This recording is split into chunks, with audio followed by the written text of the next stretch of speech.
5 సార్లు అంటే 25 ఏళ్ళు ఎమ్మెల్యేగా గెలిపిస్తున్నా. అంటే మీరు అర్థం చేసుకోండి.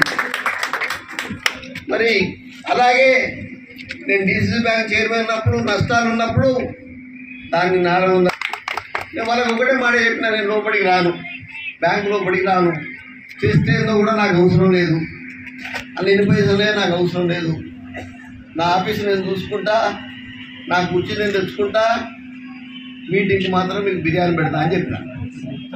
బాగా పనిచేసింది. అతను రాజశేఖర రెడ్డి గారు 13 కోట్లు ఇస్తే దాని తర్వాత నన్ను ఎమ్మెల్సీ నిలబెట్టిండు. మరి నాకున్న డాక్టర్ మధ్యలో పోటీ అని వాళ్ళకు 120 ఉన్నారు. ఎర్రబల్లులు 2 ఉంటారు. వాళ్ళు చెప్పిండు ఓ రౌడీకి ఓ డాక్టర్ మధ్యలో పోటీ అని. వాళ్ళని సిమ్లా తీసుకుపోయింది, కొండపూర్లో గోవా తీసుకుపోయింది, ఇదే బండపల్లి తీసుకుపోయింది. నేను వచ్చి వేసింది 245 కోట్లు ఎక్కువ వేసింది నాకే వాళ్ళు. మరి వాళ్ళు బియ్యంతో ప్రమాణం చేయించుకున్నారు. దాని తర్వాత రెండోసారి అప్పుడు మీరు చూసిండు, భారతదేశంలో చట్టసభలోకి ఎవరు కూడా ఏకగ్రీవంగా పోలే. మీ అందరి దయ వల్ల మరి నేను నామినేషన్ ఇస్తే ఏ పార్టీ కూడా నామినేషన్ లేదు. మరి నేను రౌడీజం చేస్తే చేయలేదంటే అది కాదు కదా, నా మీద అభిమానం. బీసీ బిడ్డ చనిపోతే పైసలు ఇస్తాడు, పెళ్లిలకు పైసలు ఇస్తాడు, మరి హాస్పిటల్లో మరి ఇల్లు లేకపోతే మాఫీ చేపిస్తాడు అనే ఒకే ఒక నమ్మకంతో మరి నాకు ఎవరు కూడా కనీసం బీఫామ్ పంపాలి ఏ పార్టీ కూడా.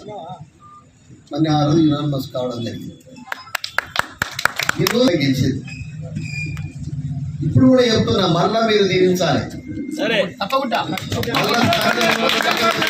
రాబోయే 5 ఏళ్ళు కొండదే. మీ అక్కలు అన్నలు అందరూ కూడా గెలిపియాలి. నాకేదో స్వార్థంతో ఇంటికి రాలే. మీరందరూ కలిసి ఉండి ట్రస్ట్తో మీరు పేదలకు న్యాయం చేయండి. మీరు అర్థం బేసేజాలో పోవద్దు. నేను 20 కోట్లతో అలంకార దగ్గర ఆ రోజు ఆగే గారు అలంకార దగ్గర నేను కాపులకు మరి భూమి తీసుకున్నా, ఎకరన్నర. ఇప్పుడు అది 50 కోట్లు అయింది. మన అసలు దాన్ని తీసుకొచ్చింది నేను 5 కోట్లు.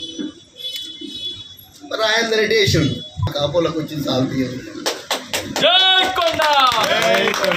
మీరు కూడా దయచేసి అలాగే అనుకోండి. పేదలకు మీరందరూ కూడా ఒక ట్రస్ట్ ఏదైతున్నదో మేమే ఉంటాం అంటే ఇది రాజుల పరిపాలన కాదు, ప్రజాస్వామ్యం ఉంది. రేపు ఓటకు పెడదాం, ఓ బ్యానర్ నిలబెడదాం. ఎవరెవరు బ్యానర్ నిలబెడతారో వాళ్ళని పెడదాం, అక్కలను కూడా నిలబెడదాం.